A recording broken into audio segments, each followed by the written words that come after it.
3월 첫째 주 성전에 나온 성도님들을 주님의 이름으로 환영합니다. 새 봄이 찾아오고 새 학기가 시작되었습니다. 새로운 시작의 자리에서 찬양 인도로 서게 돼서 참으로 영광입니다. 이 시작의 지점에서 주님이 우리에게 명하심을 사명으로 받아들이고 순종하며 나아가는 우리가 되기를 소망합니다. 우리에게 세상으로 나아가 주님의 길을 가르치라는 주님의 명령을 새기며 가서 제자 삼으라 내 영이 찬양 드리겠습니다.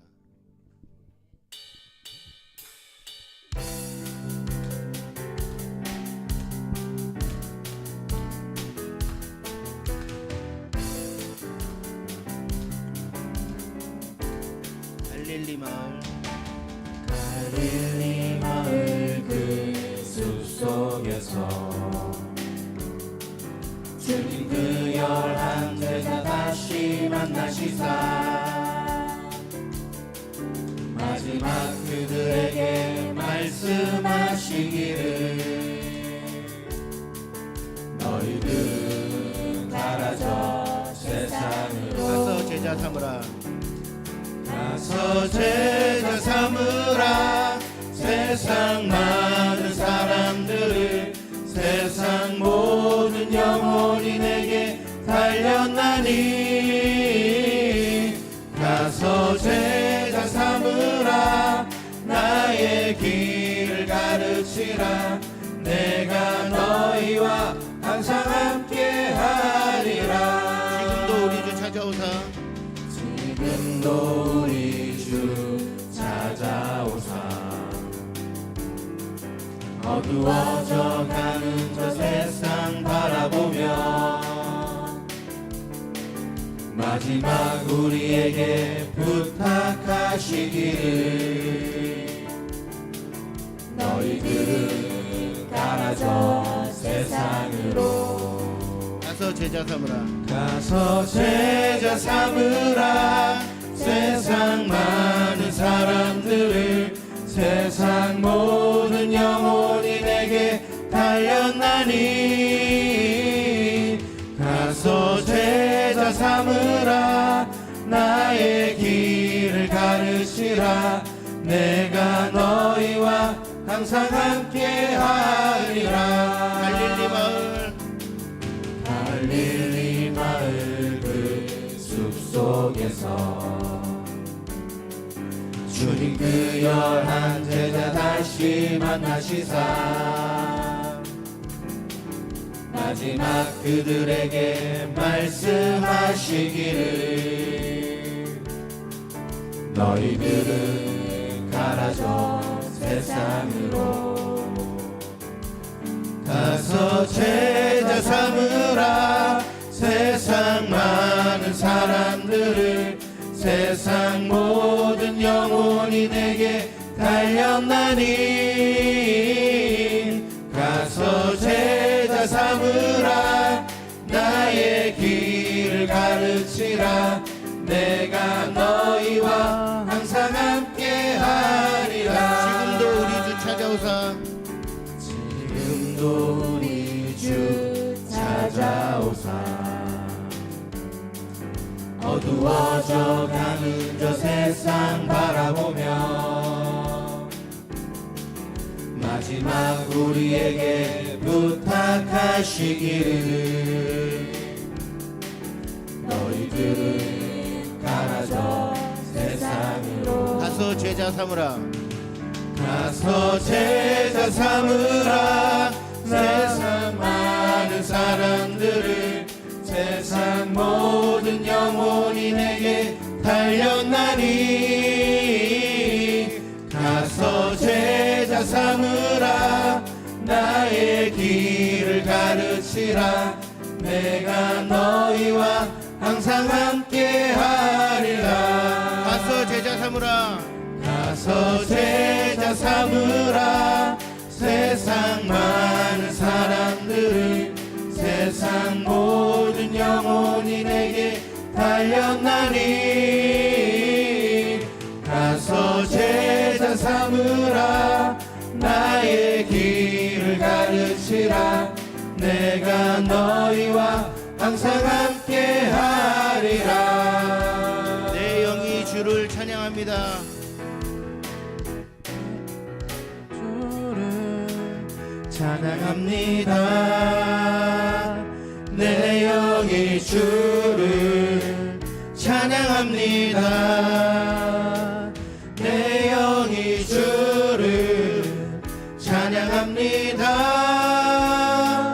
내 영이 주를 찬양합니다. 기뻐하라 나의 영혼아, 기뻐하라 나의 영혼아, 감사하라. 손을 들고 송축하라. 주를 향해 외치라. 기뻐하라, 기뻐하라 나의 영혼아, 감사하라. 손을 들고 송축하라. 나의 영혼아, 내 영이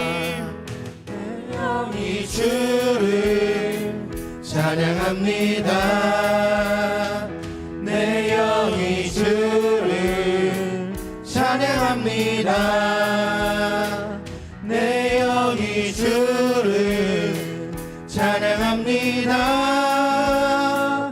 내 영이 주를 찬양합니다. 기뻐하라, 기뻐하라 나의 영혼아, 감사하라. 손을 들고 송축하라. 주를 향해 외치라. 기뻐하라 나의 영혼아, 감사하라. 손을 들고 송축하라. 나의 영혼아, 기뻐하라 나의 영혼아, 기뻐하라 나의 영혼아, 감사하라. 손을 들고 송축하라. 주를 향해 외치라. 기뻐하라 나의 영혼아, 감사하라. 손을 들고 송축하라. 나의 영혼아. 오늘 이 자리에서 우리의 생각과 계획을 내려놓고 주님의 말씀에 귀 기울이길 원합니다. 주님 말씀하시면 내가 나아가리라는 이 고백이 오늘 우리의 믿음의 결단이 되기를 바랍니다. 두려움이 앞서지 않게 하시고 환경을 보지 않고 말씀을 따라 걷는 우리가 되기 원합니다. 주님 말씀하시면 주님 큰 영광 받으소서. 찬양드리도록 하겠습니다.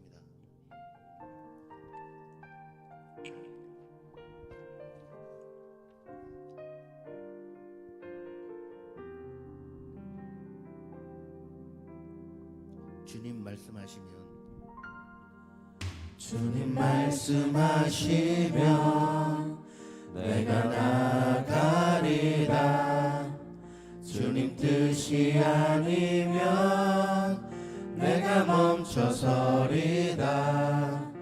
나의 가고 서는 것 주님 뜻에 있으니 오 주님 나를 이끄소서. 주님 말씀하시면, 주님 말씀하시면 내가 나가리라. 주님 뜻이 아니면 내가 멈춰서리라. 나의 가고 서는 것 주님 뜻에 있으니 오 주님 나를 이끄소서. 뜻하신 그곳에 나 있기 원합니다. 이끄시는 대로 순종하며 살리니 연약한 내 영혼 통하여 일하소서. 주님 나라와 그 뜻을 위하여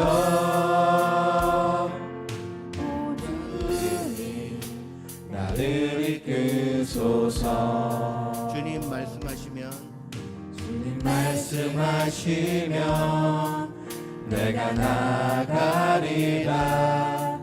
주님 뜻이 아니면 내가 멈춰서리다. 나의 가고 서는 것 주님 뜻에 있으니 오 주님 나를 뜻하신 그곳에 나 있기 원합니다.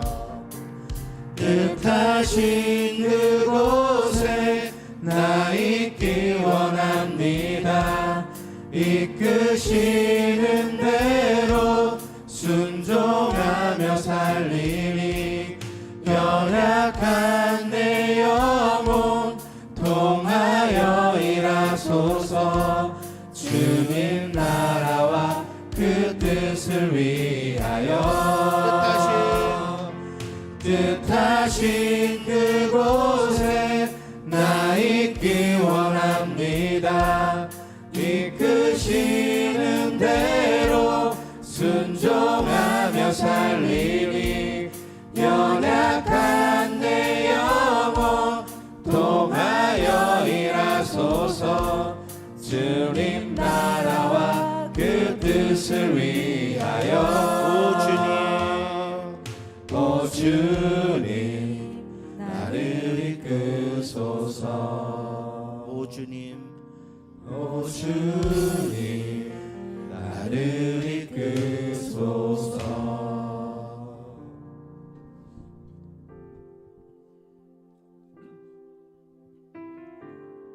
주님 큰 영광 받으소서. 홀로 찬양 받으소서.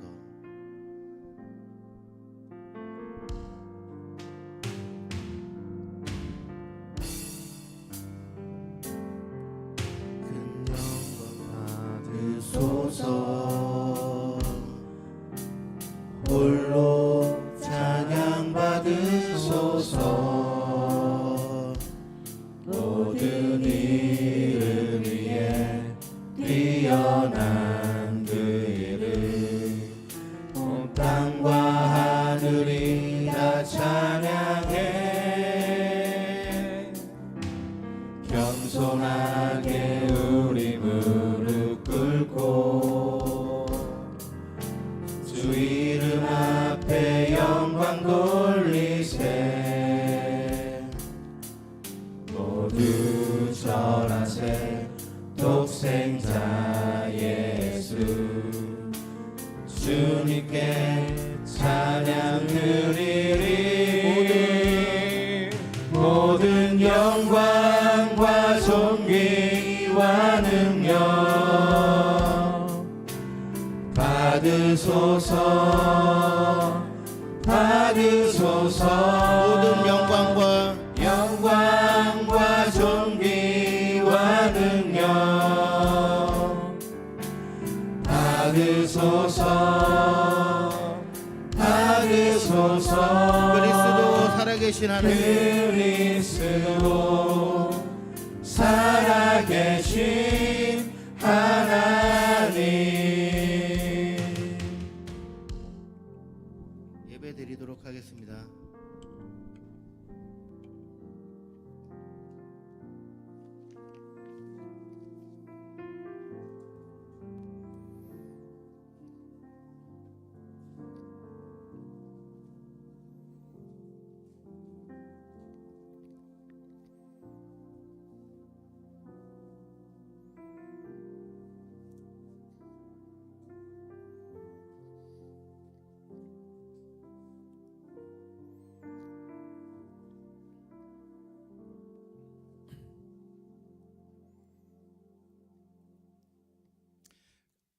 감사합니다.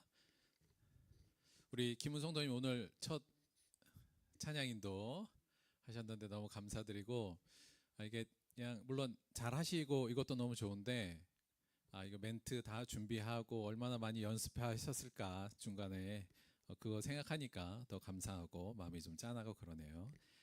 감사드립니다. 우리 다 같이 하나님이 우리에게 주신 은혜들에 기뻐하고 그 하나님을 찬양하는 마음으로 3월 2일 주일 예배 다 같이 묵상함으로 드리도록 하겠습니다. 묵상으로 기도하겠습니다.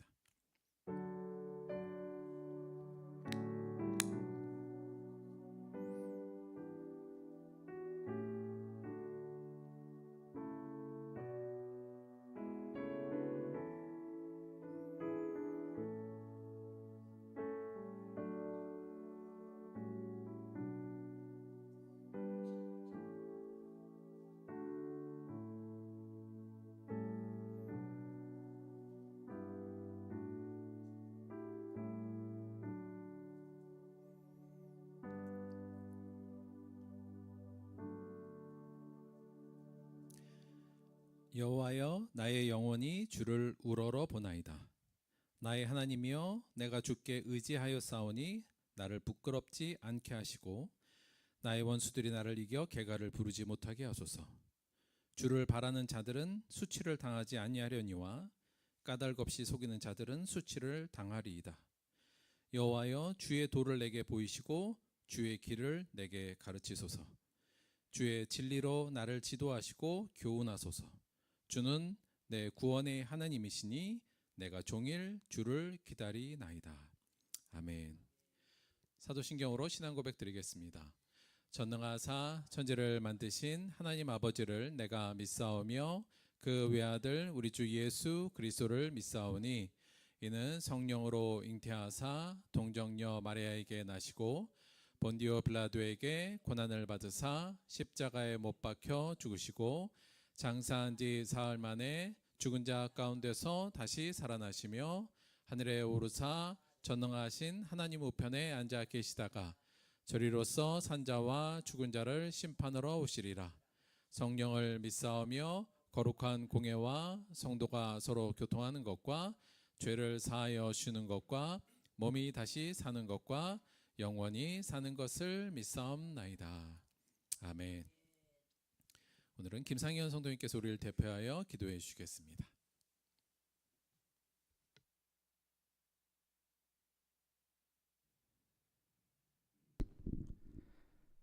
만복의 근원이 되시며 온 세상의 주인 되신 하나님 아버지, 저희를 들복 공동체로 함께 모이게 하시고 찬양하며 예배할 수 있도록 인도해 주심에 감사드립니다.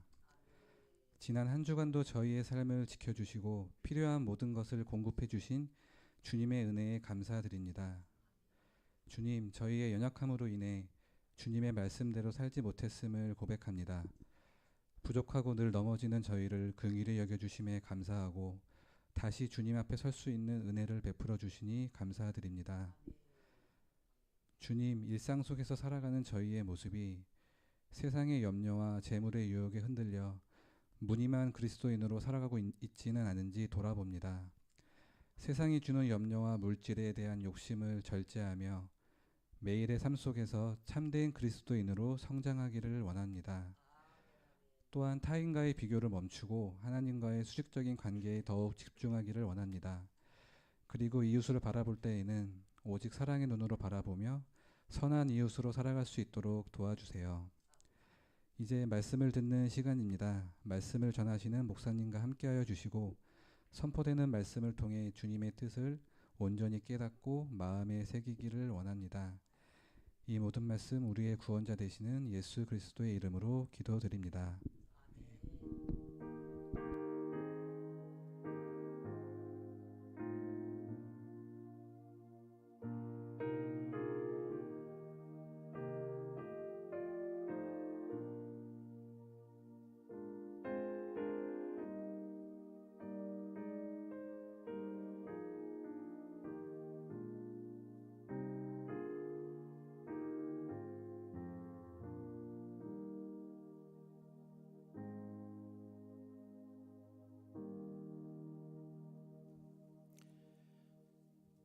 감사합니다.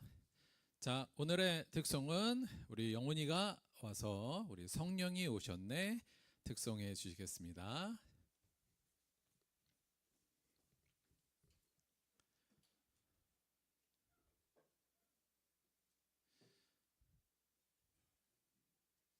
바로. 자, 차렷. 뜨거운 박수 주세요. 경례.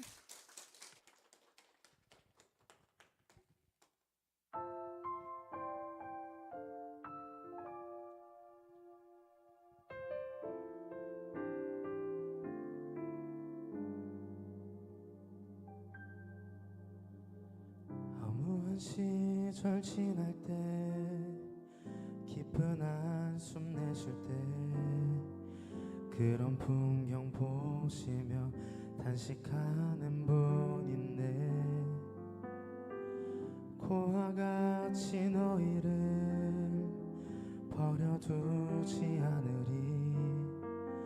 내가 너희와 영원히 함께하리라. 성령 성령이 오셨네 성령이 오셨네 내 주에 보내신 성령이 오셨네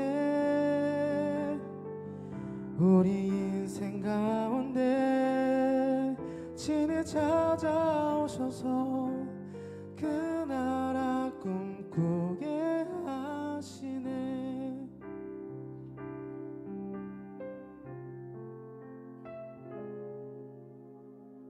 억눌린 자 갇힌 자 자유함이 없는 자 피난처가 되시는 성령님 계시네 주의 영이 계신 곳에 참 자유가 있다네 진리의 영이신 성령이 오셨네 성령이 오셨네 성령이 오셨네 내 주에 보내신 성령이 오셨네 우리 인생 가운데 친히 찾아오셔서 그 나라 꿈꾸게 하시네 성령이 오셨네 성령이 오셨네 내 주에 보내신 성령이 오셨네 우리 인생 가운데 친히 찾아오셔서 그 나라 꿈꾸게 하시네 우리 인생 가운데 친히 찾아오셔서 그 나라 꿈꾸게 하시네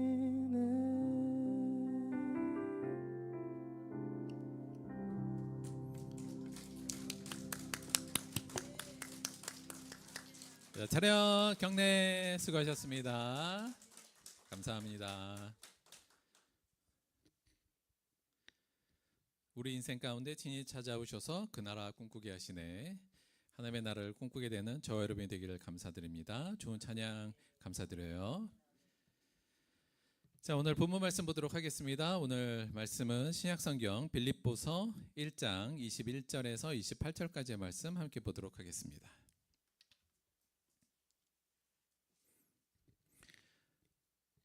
신약성경 319페이지 빌립보서 1장 21절에서 28절까지의 말씀입니다.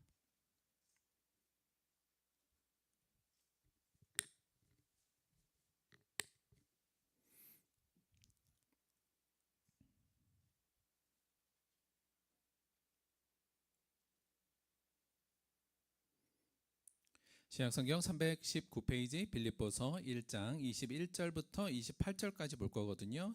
교도로 봉독하겠습니다. 제가 먼저 하겠습니다. 이는 내게 사는 것이 그리스도니 죽는 것도 유익함이라.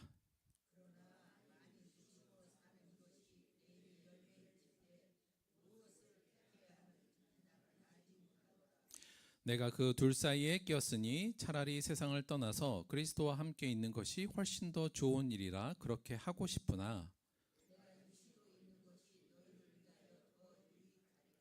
내가 살 것과 너희 믿음의 진보와 기쁨을 위하여 너희 무리와 함께 거할 이것을 확실히 아노니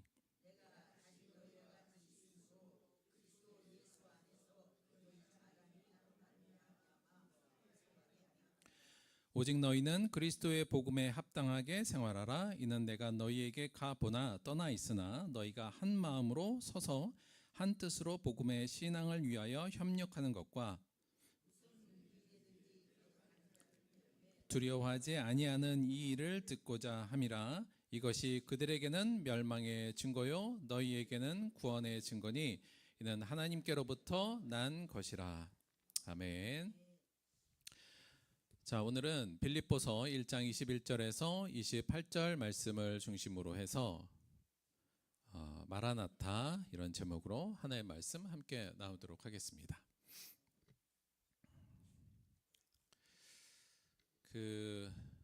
지난 명절 때 민혁이가 갑자기 저한테 질문을 하나 했는데 이 질문이 저를 되게 생각을 좀 깊게 만드는 질문을 했어요. 무슨 질문이었는지 여러분도 한번 들어보시고 함께 생각해 보셨으면 좋겠습니다. 무슨 질문을 했냐면 이모부 이렇게 한 거예요. 이모부, 만약 이 세상에서 마지막 한 끼를 먹는다면 뭘 먹겠습니까? 이렇게 묻더라고요. 저보고.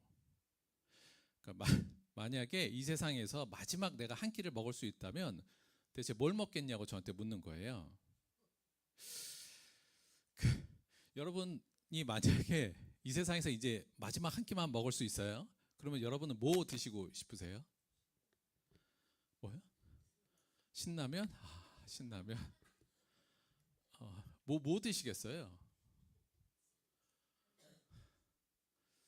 갈비. 갈비. 이걸 물었는데 사실은 제가 원래 이게 뭐 끼니에 대해서 그렇게까지 제가 뭐 이렇게 약간 막 집착하는 그런 편은 아니거든요. 그냥 뭐 끼니 그냥 뭐 대충 때우거나 뭐 없으면 넘어가거나 뭐 약간 이런 개념인데 갑자기 이제 마지막 한 끼라니까 되게 이제 생각이 많아진 거예요. 대체 뭘 먹어야 좋은가? 그래서 이것저것 막 생각을 해봤는데 도저히 생각이 안 나는 거예요. 그래서 왜냐면 이거 먹고 저것도 먹어야 될 것 같고 막 이런 생각이 드니까 그래서 이제 결정을 못 하고 있었는데 막 생각하다가 또 제가 T잖아요. 또 T니까 갑자기 좀 뭔가 생각이 좀 더 든 거예요. 그래서 무슨 생각이 들었냐면 그러니까 마지막 한 끼라 그러면 제가 여간 한 5-6시간 후에는 죽는 거잖아요. 내가 5-6시간 후에 죽는데 지금 한 끼를 뭘 먹을까를 걱정하게 될까? 약간 이 생각도 들고 그걸 고민하게 될까라는 생각도 잠깐 든 데다가 만약에 내가 앞으로 5시간, 6시간 후에 죽는데 이게 마지막 한 끼라는 것을 의식한다는 것 자체도 굉장히 큰 은혜겠다 이런 생각이 가끔 든 거예요. 그러니까 우리가 나중에 제가 어떻게 갈지 모르겠습니다만 가기 한 5-6시간에도 정성이 멀쩡해서 마지막 한 끼를 느끼면서 갈 수 있다. 이것도 굉장히 좀 어려울기도 하지만 축복이라는 생각도 들고 여러 가지 생각이 막 드는데 그러면서 또 한 가지 어떤 현상이 생겼냐면 거기에 약간 몰입하니까 되게 생각이 단순해졌어요. 자, 그러니까 5-6시간 후에는 제가 이제 가잖아요. 그러니까 그동안 생각했던 고민이나 염려나 걱정도 사실은 싹 없어지고 그동안 뭘 계획했던 거나 욕심이나 이런 것도 싹 없어지고 그동안 내 거라고 생각했던 것도 내 이름으로 등기가 돼 있고 내 통장에 있는 돈도 이제 내 게 아닌 게 되고 그러니까 이제 모든 게 싹 없어지는 그런 느낌이 싹 들면서 되게 단순해지고 생각도 그렇게 된 거예요. 그래서 이게 참 신기하다 그런 생각을 좀 가졌습니다. 결국 그래서는 저는 마지막 한 끼로 뭘 먹기로 생각을 했냐면 뷔페 가야겠다. 제일 좋은 현명한 선택 아니겠습니까? 뷔페 가면 일단 다 먹으니까 뷔페로 결정했다는 말씀을 좀 드립니다. 예수님께서 십자가에 달려 돌아가시고 부활하신 다음에 제자들이 모여 있는 곳으로 오십니다. 잘 아시는 것 같이 제자들이 이제 두려워해서 예수께서 있는 곳에 두려워해서 한 곳에 모여 있는데 예수님께서 그 두려워하고 있는 제자들 사이에 들어오셨어요. 그러고 나서는 한 말씀을 하셨습니다. 뭔지 기억하십니까? 요한복음에 나오는 부분이에요. 이날 곧 안식 후 첫날 저녁에 제자들이 유대인들을 두려워하여 모인 곳에 문을 닫았더니 예수께서 오사 가운데 서서 이르시되 너희에게 평강이 있을지어다. 에이레네 휘민, 이게 이제 너희에게 평안이, 에이레네가 평안이니까 이렇게 얘기를 한 겁니다. 이 말씀을 하시고 손과 옆구리를 보이시니 제자들이 주를 보고 기뻐하더라. 예수께서 또 이르시되 다시 한번 말씀하세요. 너희에게 평강이 있을지어다. 아버지께서 나를 보내신 것 같이 나도 너희를 보내노라. 이 말씀을 하시고 그들을 향하여 숨을 내쉬며 이르되 성령을 받으라. 이렇게 됩니다. 그러니까 제자들은 다 예수님을 배신하고 떠났었고 그 예수님께서 십자가에 달리시고 부활하신 이후에 첫 대면하는 자리, 제자들과 첫 대면하는 자리예요. 다른 식으로 말씀하시면 예수님께서 결국 십자가에 돌아가시고 그 목적 하에서 그 십자가의 목적이 이루어지고 첫 번째 하신 말씀이라고도 볼 수 있습니다. 그 말씀이 뭐였냐면 너희에게 평안이 있을지어다, 평강이 있을지어다. 에이레네가 너희의 마음에 자리 잡고 있어야 된다는 말씀을 하신 겁니다. 그 후에 예수님께서 하신 말씀은 내가 너희를 보낸다. 그러니까 사명을 주신 거고 아울러서 성령을 받으라 이렇게 말씀하셨잖아요. 그러니까 결국은 우리가 성령을 받고 우리 안에 하나님이 우리를 보내시는 그 사명을 감당하기 그 전에 무엇이 우리 안에 가득 채워져야 되냐면 에이레네, 그리스도로 말미암은 평강과 평안이 우리 안에 가득 채워져야 된다는 것을 말씀하고 계시다고 볼 수 있습니다. 즉 예수님께서 십자가에 달려 돌아가신 근본적인 여러 가지 목적 중에 그 첫 단은 우리 안에 평강을 주시기 위한 거라고 볼 수 있어요. 물론 여기에 평강은 하나님과 우리 사이의 그 평강의 관계뿐만 아니라 우리 안 심령 안에 그걸 중심으로 한 평안이 자리 잡고 있어야 된다는 겁니다. 그 평안이 있을 때 우리는 하나님의 말씀, 성령이 그 안에 우리 안에 거하실 수도 있고 그 평안과 성령과 함께 우리가 아까 찬양에도 말씀드렸듯이 그 나라를 추구하고 그 나라를 소망하며 하나님이 우리에게 보내신 사명을 감당할 수 있는 거죠. 그래서 계속 말씀을 드리지만 우리가 신앙이 좋다는 것 혹은 좋은 그리스도인이 된다는 거의 첫 번째 단계는 내 안에 평안이 있느냐 없느냐를 잘 살펴보시면 됩니다. 그러니까 뭐 내가 기도를 하루에 몇 시간씩 해요, 성경을 뭐 몇 독을 했어요, 물론 나쁜 건 아니지만 그 안에 평안이 없는 상태에서 그렇게 하는 건 제가 볼 때 큰 의미가 없다는 말씀을 계속 드렸어요. 그래서 관점을 내가 지금 신앙이 좋으냐 안 좋으냐, 올바르냐 아니냐, 이 관점을 내 안에 지금 평안이 있나 없나를 잘 살펴보시면 된다는 말씀을 좀 드렸습니다. 그만큼 중요하다. 근데 왜 나는 예수를 열심히 믿는데도 이 안에 평안이 없을까라는 고민을 저희가 하잖아요. 물론 여러 가지 이유가 있겠습니다만 저는 이 이유도 한몫한다고 보는데, 이 평강을 사도 바울은 이걸 어떻게 표현했냐면 이걸 자족으로 표현합니다. 우리가 잘 아는 본문이에요. 어떠한 형편에든지 나는 자족하기를 배웠나니 나는 비천에 처할 줄도 알고 풍부에 처할 줄도 알아. 모든 일 곧 배부림과 배고픔과 풍부와 궁핍에도 처할 줄 아는 일체의 비결을 배웠노라. 내게 능력 주신 자에서 내가 모든 것을 할 수 있느니라. 그러니까 이 평강을 사도 바울은 지금 자족이라고 표현했어요. 스스로 만족할 수 있는 능력. 근데 어떻게 말하냐면 그것을 나는 배웠다 이렇게 표현하고 있죠.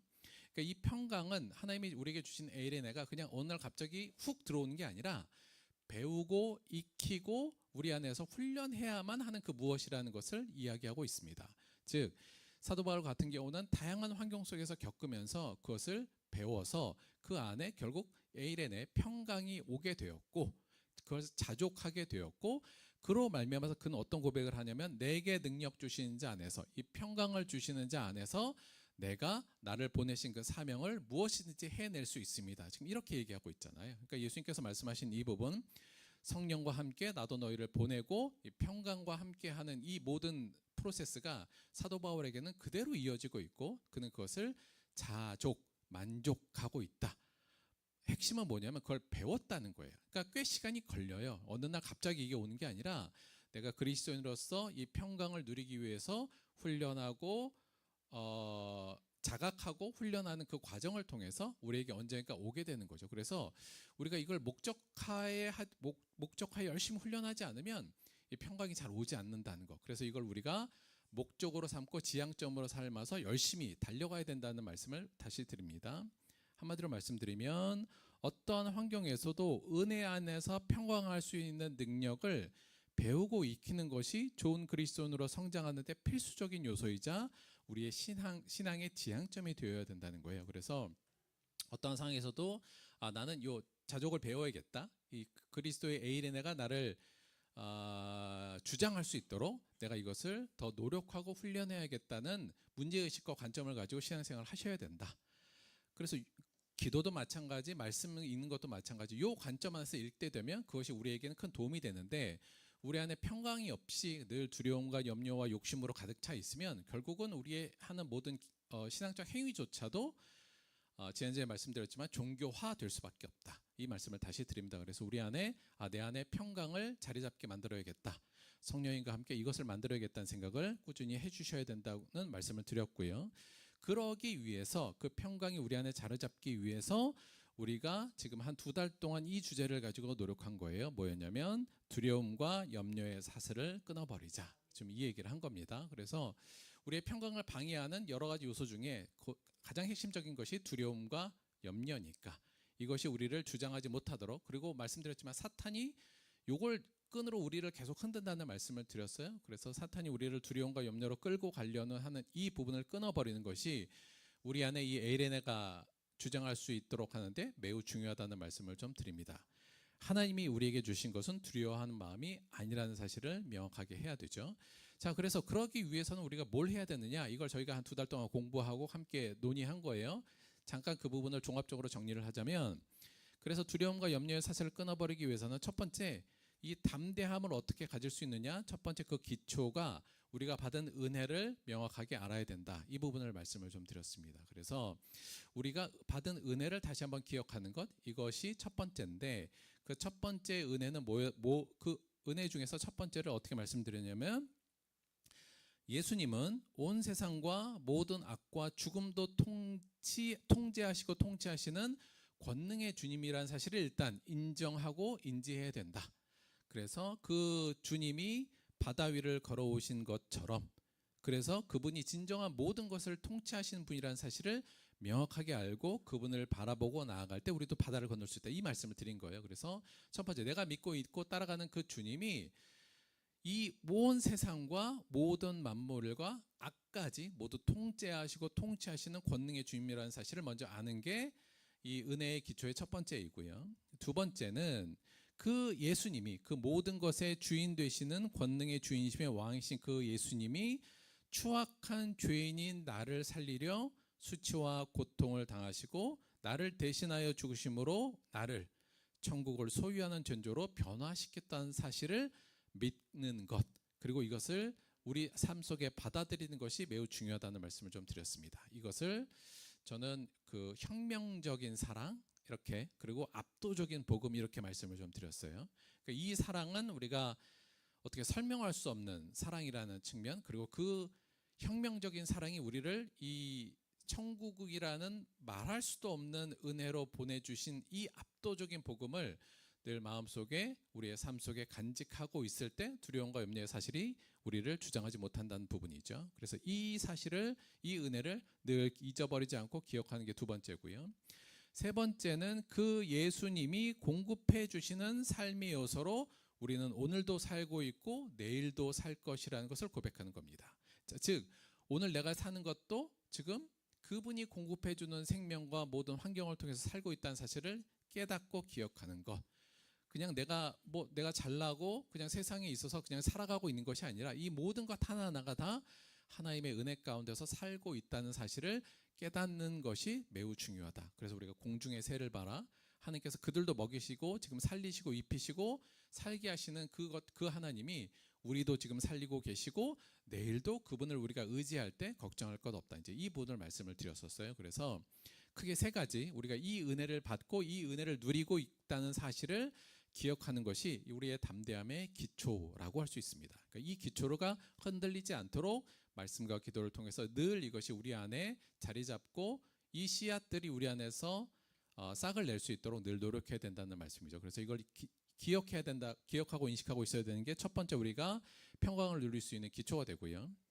두 번째는 이 담대함의 기초가 은혜였다면 이 담대함의 그 기초 위에 세워진 집은 이 은혜를 통해서 우리에게 새롭게 정립된 정체성을 아는 거라는 말씀을 좀 드렸어요. 어떤 정체성이요? 한마디로 말씀드리면 결국 이 은혜를 통해서 우리는 어떠한 정체성을 새롭게 획득했냐면 우리는 이 땅에서는 나그네이며 우리의 정착지는 하나님의 나라라는 나그네의 정체성을 새롭게 가지게 됐다는 부분이 사실은 이 담대함의 집이라고 할 수 있습니다. 이 기초 위에 우리는 그래서 이제 새로운 정체성을 부여받은 거예요. 뭐냐면 이 땅에 나는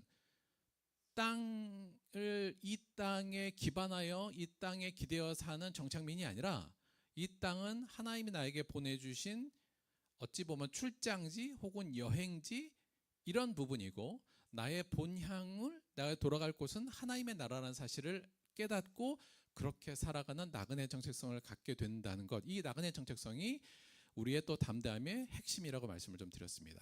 그리고 이거 나그네 정체성은 결국 어떤 거냐?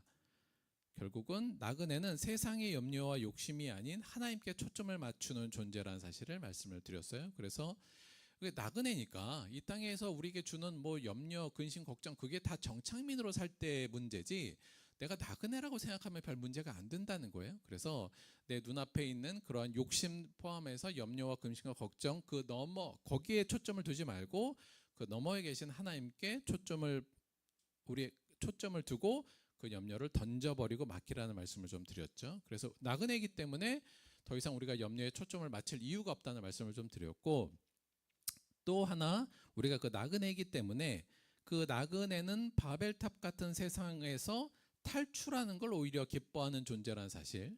그러니까 이 세상의 흐름과 이 세상의 경쟁 구도 속에서 내가 뒤처지고 앞서지는 걸로 기뻐하고 슬퍼하는 존재가 아니라 거기에서 나그네라는 거 거기서 내가 이탈했다는 거, 그리고 그것을 기뻐하는 존재가 바로 나그네니까 그 나그네의 존재로서 내가 세상에서 세상을 쫓아가고 거기서 탑이 되는 것이 아니라 그 세상을 빠져나왔다는 사실에 대해서 기뻐하는 게 나그네라는 말씀을 드렸기 때문에 내가 그 이탈한 거에 대해서 기뻐하는 존재라는 사실을 잊지 말아야 된다는 부분을 말씀을 드렸고요. 마찬가지로 바벨탑에 따라서 오르는 자들과 스스로를 비교하지 말라. 이게 지난주에 말씀을 좀 드린 거예요. 그러니까 늘 우리가 그들과 비교하다 보니까 늘 마음의 염려와 걱정과 불안과 욕심에 시달리거든요. 그들은 사실은 그때 말씀을 드렸지만 바벨탑은 결국 쓰러지는 곳.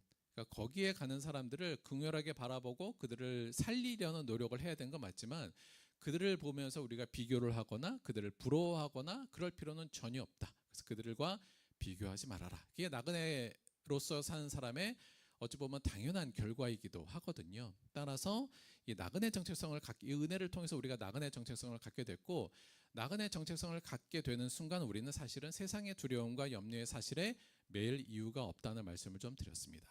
그래서 크게 보면 두 가지 축이에요. 내가 받은 은혜를 기억하고 그 은혜를 통해서 내게 새롭게 부여된 정체성. 이 땅은 나에게는 여행지이고 출장지일 뿐 나의 정착지가 아닌 이 땅은 지금 나는 나그네로서 살아가고 있다는 정체성을 명확하게 가질 때 우리는 두려움과 염려의 사슬에서 벗어나고 그리스도의 평강이 우리 안에 자리 잡을 수 있는 중요한 역할을 하게 된다. 이 부분을 저희가 종합적으로 말씀을 드린 겁니다. 그래서 하나하나 이 사실을 잊지 마시고 이걸 기억하면서 내 안에 이 평강이 자리 잡을 수 있도록 노력하고 매일 훈련하고 이걸 지향점으로 삼아서 열심히 노력해야 된다는 말씀을 좀 드립니다.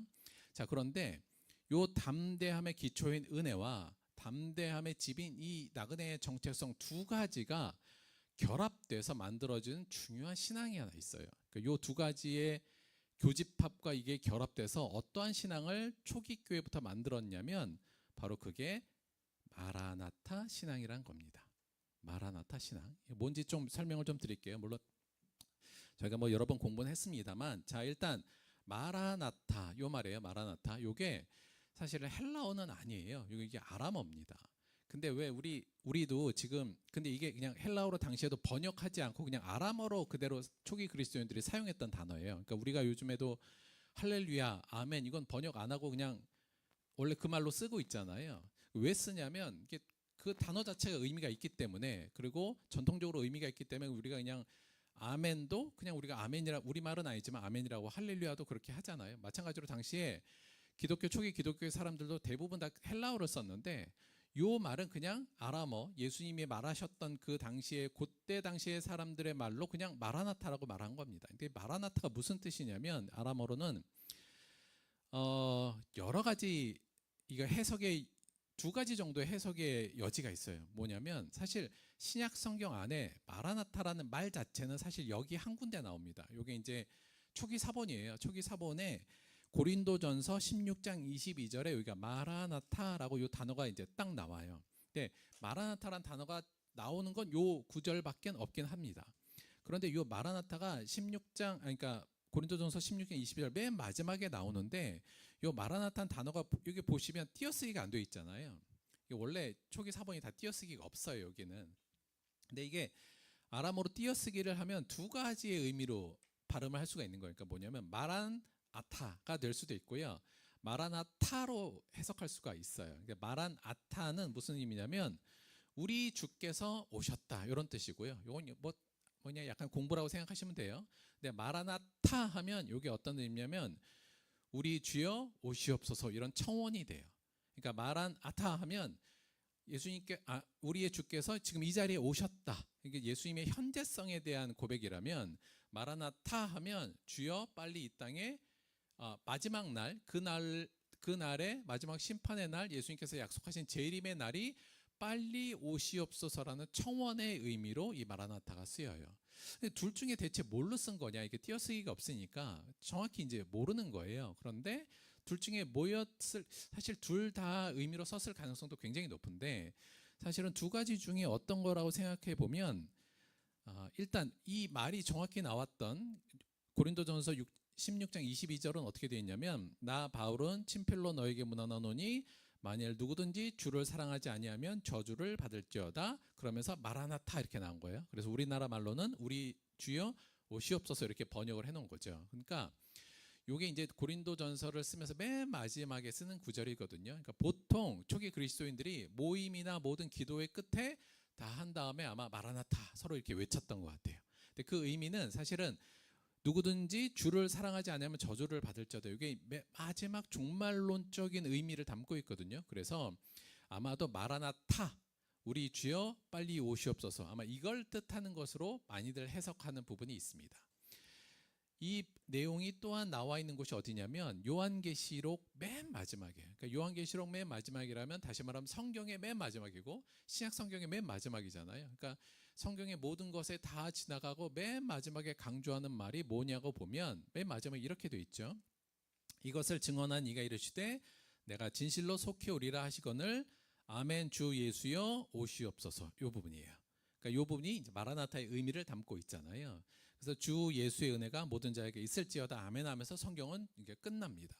그러니까 결국은 맨 마지막 그리고 모든 당시 신앙인들의 종결할 때에 근본적으로 외쳤던 말이 이 마라나타의 의미인데 결국 그것은 이런 종말론적인 관점에서 보자면 이게 아마 마라나타 주 예수여 오시옵소서 내일이라도 곧 빨리 오셔서 이 모든 삶을 하나님의 통치가 온전히 이루어지는 그날이 바로 우리에게 원합니다라는 의미로 아마 쓰였을 거라고 봅니다. 물론 초기 1세기 조금 넘어가면 그 성찬하는 기도의 맨 마지막에 또 마라나타 이런 고백한 곳들이 있어요. 그건 아마 마라나타의 의미로 썼을 가능성도 좀 있다. 그래서 사실은 우리 주께서 오셨다는 것과 주의 오시옵소서 둘 다 의미가 있기 때문에 아마 둘 다 썼을 텐데 제가 볼 때 초기에는 수많은 사람들이 고통과 고난 속에서 예수를 믿고 하루하루 버티는 삶을 살았잖아요. 그러니까 아무래도 마라나타 주 예수여 우리에게 빨리 와 주옵소서. 아마 이 고백을 모든 신앙인들이 예배드리고 아마 막 카타콤 이런 데서 숨어서 예배드리고 하면서 맨 마지막에는 서로 인사할 때 마라나타 주 예수가 빨리 우리에게 오시기를 기도하고 원하고 바라고 있습니다. 아마 이 고백을 했던 것으로 볼 수 있습니다. 그래서 아마 제가 볼 때는 초기 신앙인들의 중심적인 신앙이 바로 이 마라나타 신앙이에요. 예수님께서 빨리 이 땅에 오시기를 바라는 마음이죠.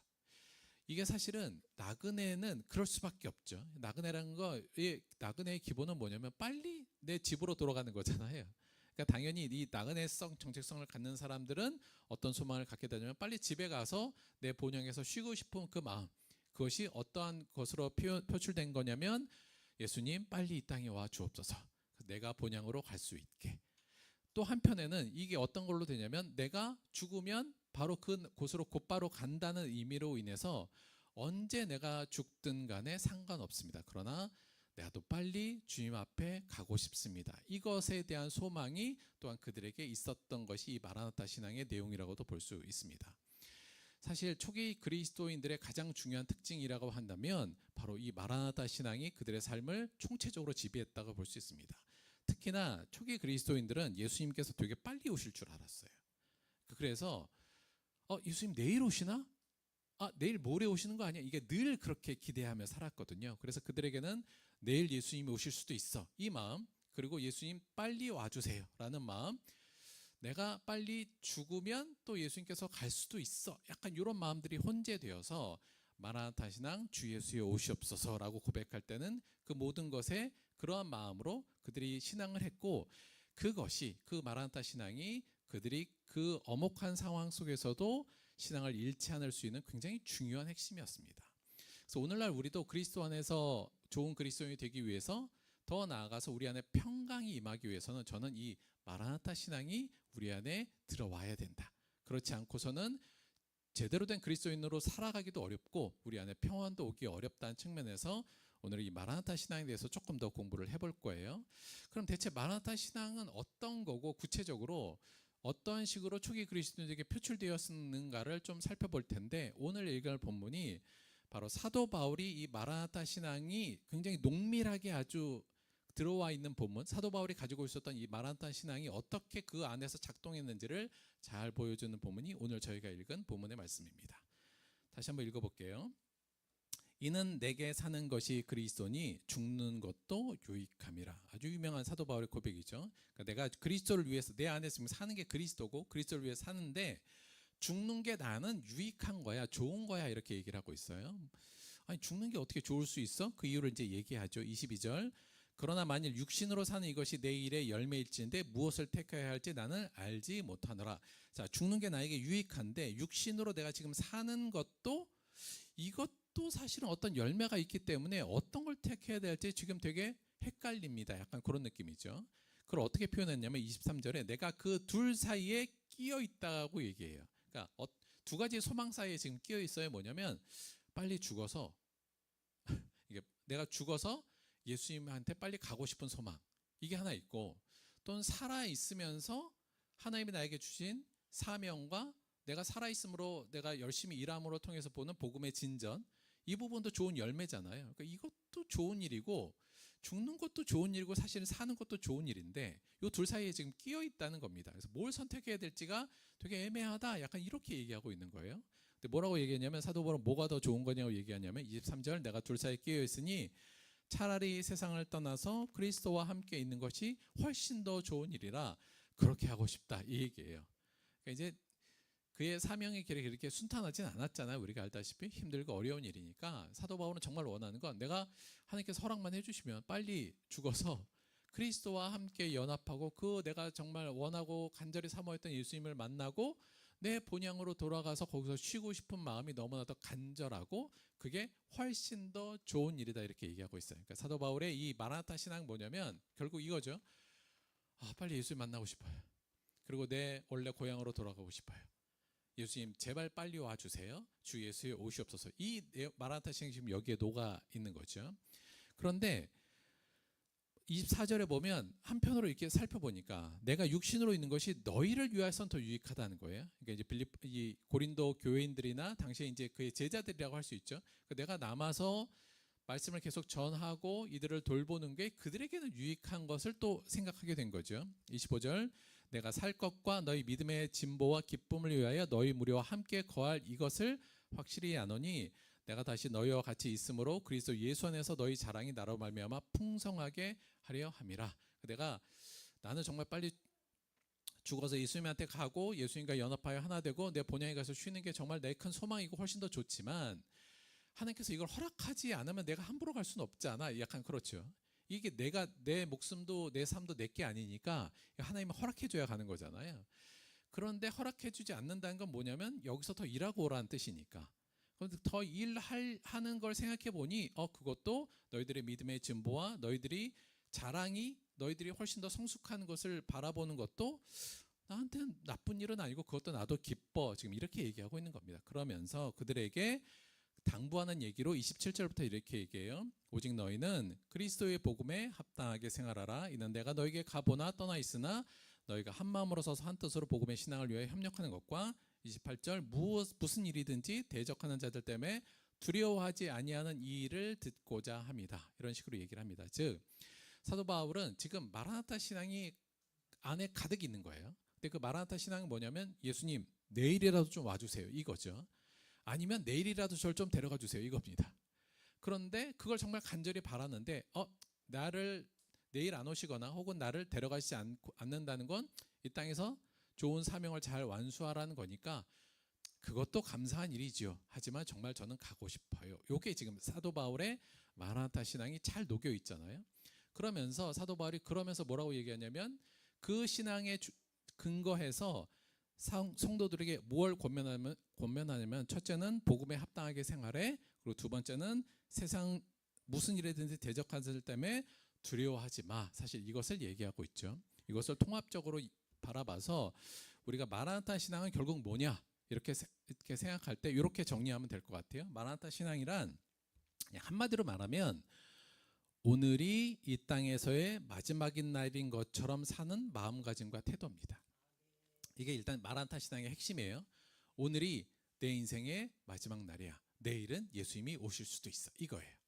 자, 근데 이거의 가장 중요하고 멋있고 의미는 뭐냐면 이렇게 생각하는 순간 오늘은 카이로스화가 됩니다. 그러니까 오늘은 그냥 보통은 평범한 하루일 뿐이잖아요. 그런데 내일 예수님이 오신다고 생각해봐요. 그리고 오늘이 내 인생의 마지막이면 오늘은 카이로스의 날이 돼요. 그래서 오늘 자체가 매우 특별하고 의미 있는 날로 변합니다. 그래서 사실 모르잖아요. 내일 예수님 정말 오실지 모르잖아요. 혹은 내가 내일 어떻게 될지 모르는 상황이니까 이게 그냥 허무맹랑한 게 아니라 충분히 가능성이 있는 일이긴 합니다. 그래서 마라나타 신앙은 그냥 쉽게 말하면 어떤 거냐면 오늘이 이 땅에서의 마지막 날인 것처럼 생각하는 마음가짐과 태도를 갖는 게 마라나타 신앙이에요. 자, 이건 다른 말로 하면 내일 예수님을 만날 것을 기대하면서 사는 태도죠.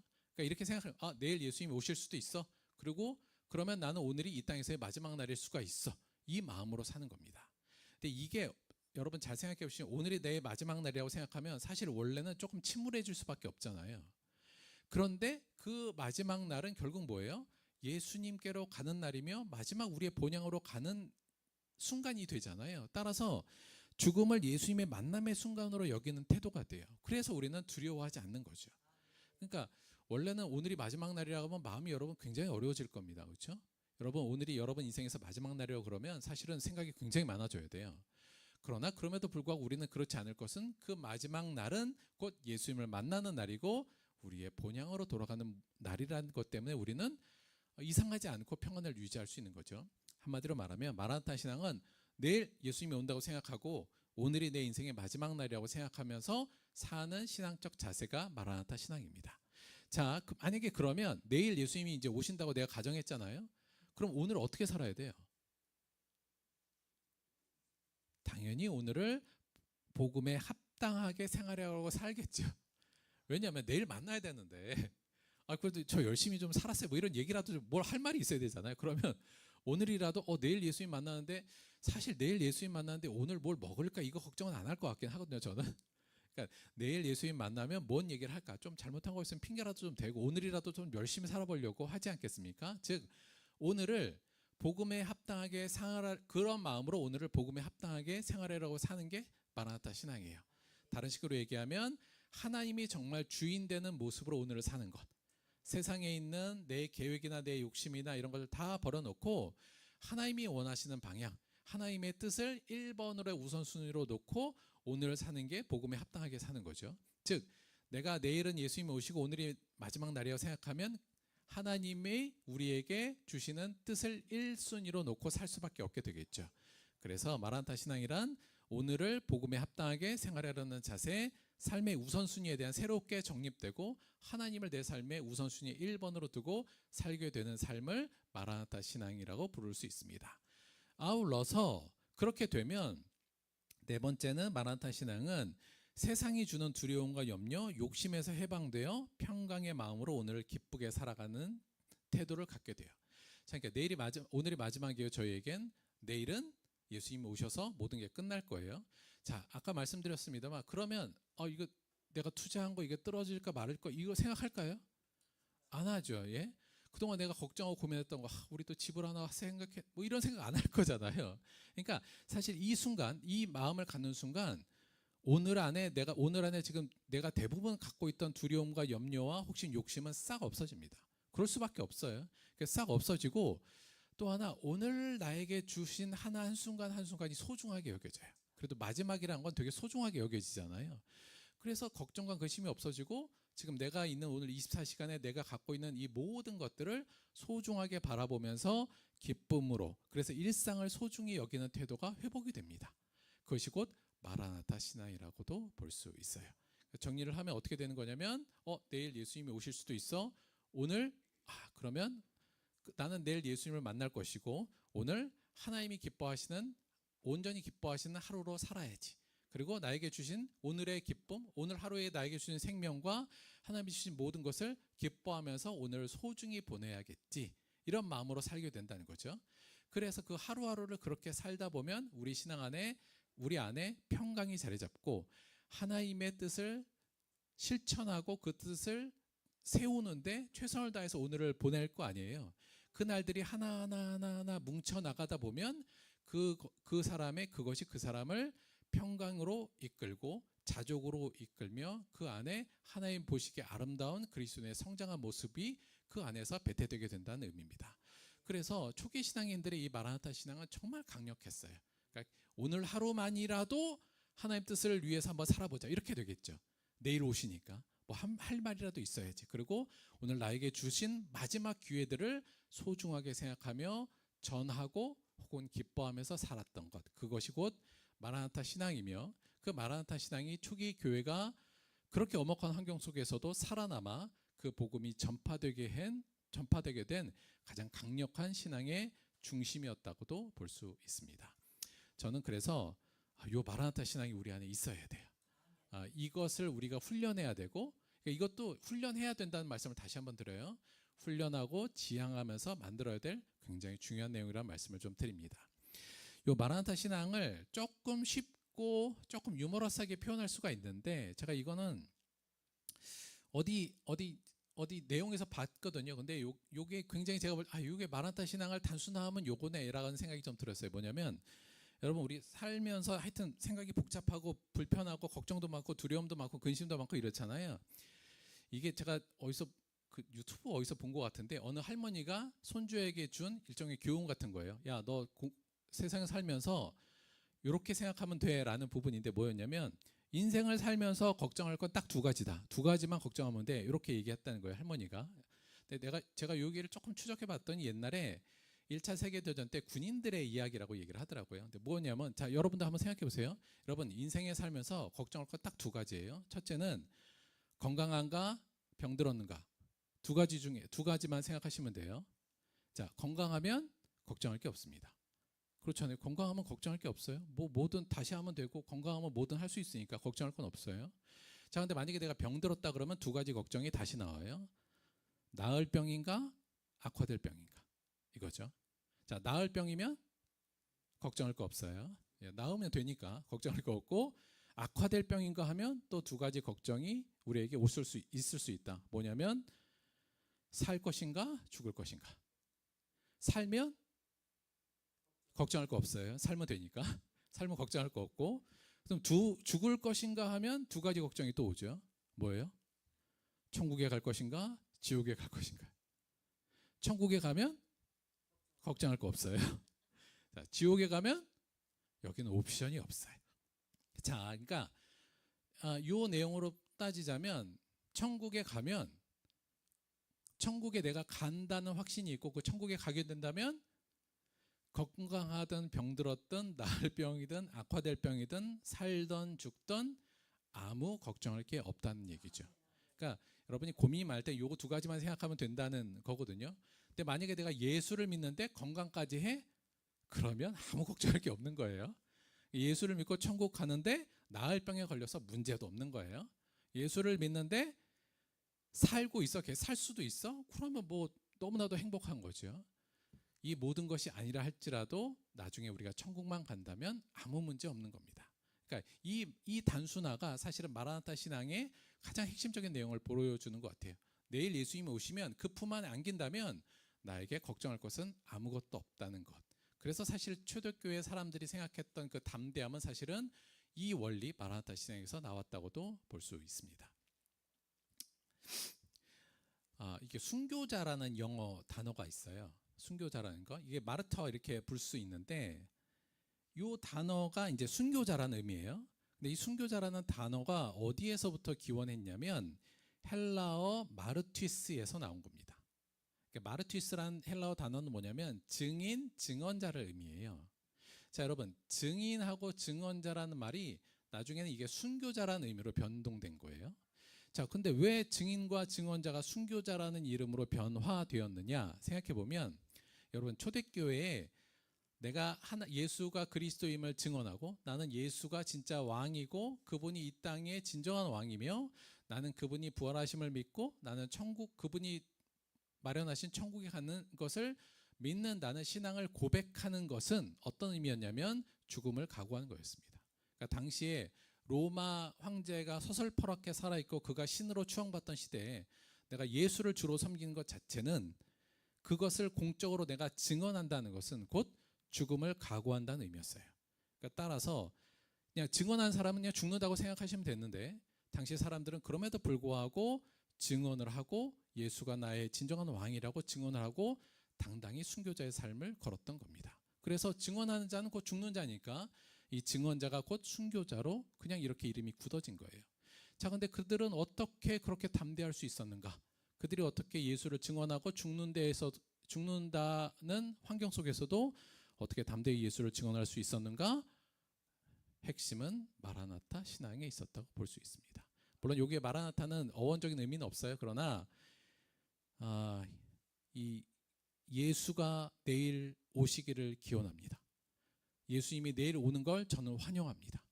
그리고 내가 내일 혹시 이 증언을 하고 내가 내일 죽게 된다 할지라도 그 예수 앞에 가고 내 영원한 본향으로 가게 되니 나는 아무것도 두려워할 것이 없습니다. 이 마라나타 신앙이 그들을 모든 곳 앞에서 용감하게 증언하게 만들었고, 그 증언으로 말미암아 그들의 삶이 죽음의 순간 앞에 놓일 때조차 그들은 기뻐하고 담대히 그 기쁨을 받아들일 수 있었던 것, 그들이 마라나타 신앙, 예수님 내일 와주세요, 오늘이 제 마지막인 날인 것을 저는 기뻐합니다라는 그들의 마라나타 신앙 때문에 가능했다고 볼 수 있습니다. 따라서 우리들도 이 마라나타 신앙이 좀 있어야 돼요. 그러니까 이게 있으면 사실은 이 땅에 걱정할 것도 없고 근심할 것도 없고 사실 욕심에 휘둘리지도 잘 않거든요. 그리고 진짜 내가 무엇을 오늘 위해서 살아야 될지, 뭘 우선순위로 해야 할지가 사실 명확해 보이는데, 우리 안에 이 마라나타 신앙이 사라지면 사실은 계속적으로 세상이 주는 염려와 근심에 시달릴 수밖에 없다. 사랑하는 우리 모든 성도님들이 이 마라나타 신앙을 갖게 되고, 우리도 우리의 삶을 통해서 예수가 진정 나의 왕이라는 것을 증언하는 자가 되기를 주님의 이름으로 축원드립니다. 간단해요, 여러분. 오늘이 마지막인 날인 것처럼 이렇게 살면 돼요. 두렵진 않잖아요. 왜냐하면 우리는 오늘이 마지막이고 내일 예수님께 가니까 두려워할 건 없어요. 그래서 사실 오늘이 마지막인 날인 것처럼 이렇게 사는 것이 사실 우리를 많은 것을 변화시킵니다. 예전에도 제가 말씀을 드렸지만, 올해가 제 목회 마지막이라고 생각하고 목회한다고 말씀을 드렸잖아요. 내년에 목회한다는 생각 별로 안 하고 살아요. 올해가 마지막 목회라는 생각을 제가 예전에 모천에서 계속 그랬더니, 이제 그렇게 되면 어떻게 되냐면, 오늘 설교가 마지막 설교라면 제가 얼마나 이 설교 하나에 진심을 담겠습니까? 만약에 그렇게 되면, 그렇죠? 얼마나 고심하면서 하겠어요?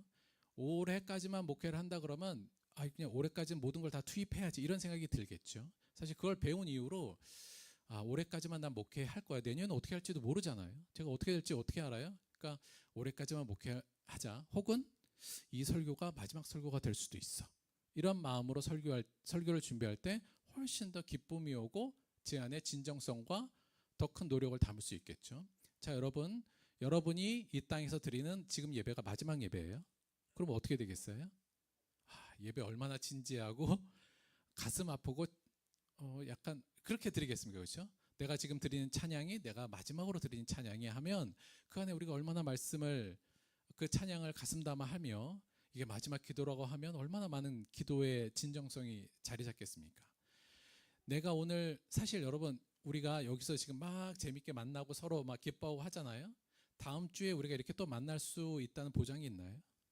보장은 없어요. 물론 다시 만날 가능성은 매우 높지만, 제가 안 나오든 여러분이 안 나오든 혹은 그 중간에 예수님이 오시던 아니면 둘 중에 하나가 뭔 일이 겪은 다음 주에 우리가 다시 이렇게 본다는 명확한 명징성은 없잖아요.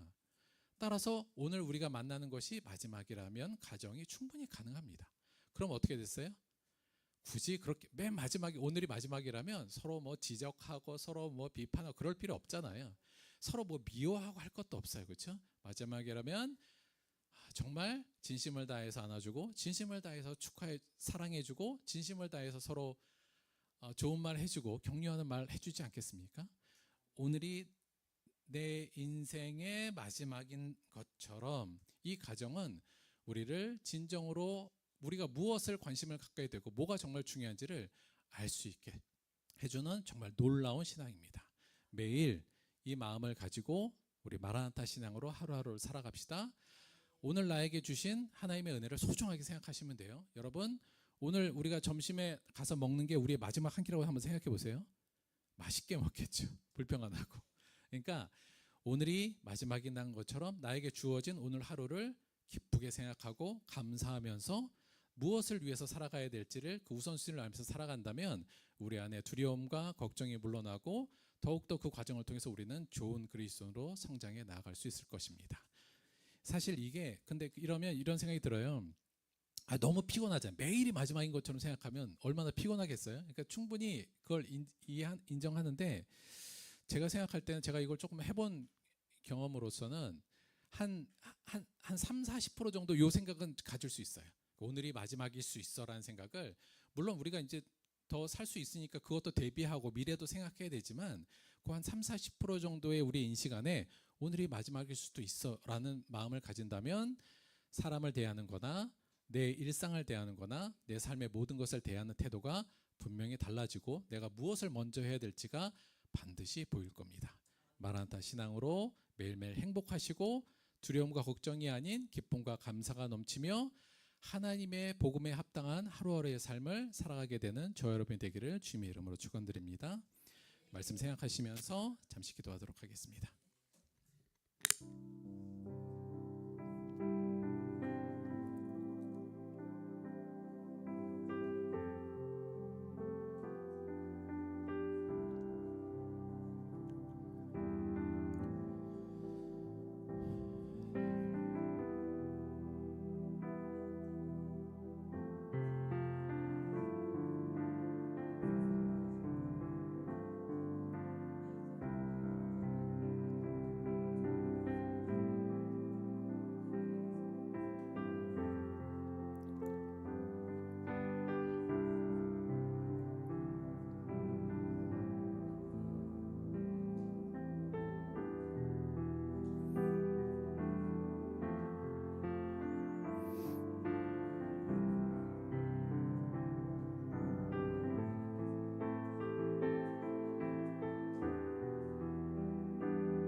하나님, 오늘이 우리 인생의 마지막 날이라 할지라도 두려움이 아닌 기쁨으로 받아들일 수 있는 은혜를 주심에 고맙고 감사드립니다. 나그네로서 언제든지 주께서 부르시면 가야 할 나그네의 정체성을 잊어버리고 이 땅에서 영원히 살 것처럼 살고 있는 저희들을 용서하여 주옵소서. 언제든지 주께서 부르시면 기쁨으로 주 앞에 갈 수 있음을 기억하며 오히려 주를 만나는 것을 기쁨으로 삼을 수 있는 우리들이 될 수 있도록 인도하여 주옵소서. 오늘 하루를 하나님이 우리에게 주신 귀한 기회로 기억하게 하시고 오늘의 나에게 주신 마지막 날일 수도 있다는 그 마음으로 사랑하게 하시고 일하게 하시고 살아가게 하시고 주를 위해 살 수 있는 모습으로 저희를 변화시켜 주옵소서. 우리들에게 영원한 안식처를 마련해 주시고 우리를 이 땅의 사람이 아닌 하늘나라의 사람으로 변화시키신 예수 그리스도의 이름으로 기도드렸습니다. 아멘. 특별한 광고는 없는데 저희가 5월 달에 계속 말씀을 드립니다만 우리 이제 가족들 그리고 내가 작정한 사람들을 초청해서 우리가 복음도 좀 전하고 사랑을 전하는 요 행사 저희가 좀 기획하고 있잖아요. 이렇게 벌써 이제 한 2달 좀 넘으면 해야 되니까 그걸 위해서 열심히 계속 기도도 해주시고 또 준비하고 하면 거기에는 좋은 아이디어도 주시고 요건 그 행사를 위해서 한 사람 한 사람 품고 있는 사람들을 위해서 계속 기도해 주시기를 바랍니다. 헌금을 위해서 기도하고 주기도문으로 예배 마치도록 하겠습니다. 기도하겠습니다.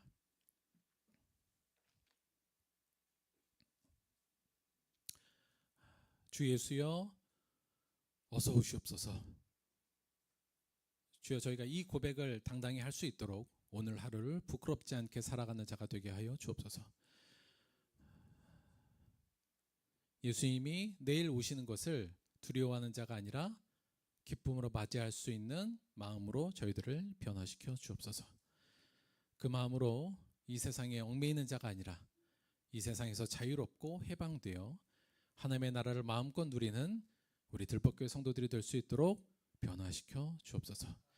우리에게 이 놀라운 마라나타의 신앙을 외칠 수 있는 능력을 주시니 고맙고 감사합니다. 드린 손길마다 축복해서 축복하여 주시고 이 마라나타 신앙이 그들의 삶을 가득 채울 수 있도록 그리하여서 매일의 삶이 소중함과 기쁨으로 가득 찰 수 있도록 인도하여 주옵시고 예물이 쓰이는 모든 곳에 이 하나님의 위대한 은혜가 전파될 수 있도록 역사하여 주옵소서. 예수님의 이름으로 기도드렸습니다. 아멘. 함께 주기도문 하겠습니다. 하늘에 계신 우리 아버지여 이름이 거룩히 여김을 받으시오며 나라가 임하시오며 뜻이 하늘에서 이루어진 것 같이 땅에서도 이루어지이다. 오늘 우리에게 일용할 양식을 주시옵고 우리가 우리에게 죄 지은 자를 사하여 준 것 같이 우리 죄를 사하여 주시옵고 우리를 시험에 들게 하지 마시옵고 다만 악에서 구하시옵소서. 나라와 권세와 영광이 아버지께 영원히 있사옵나이다. 아멘.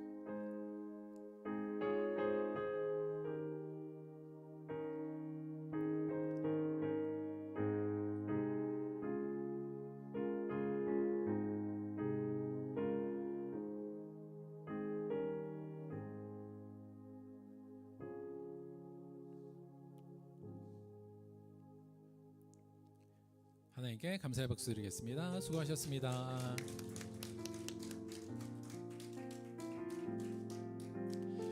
신라면 먹으러 가지 마시고 마지막 한 끼 하고 점심 맛있게 드시기 바랍니다.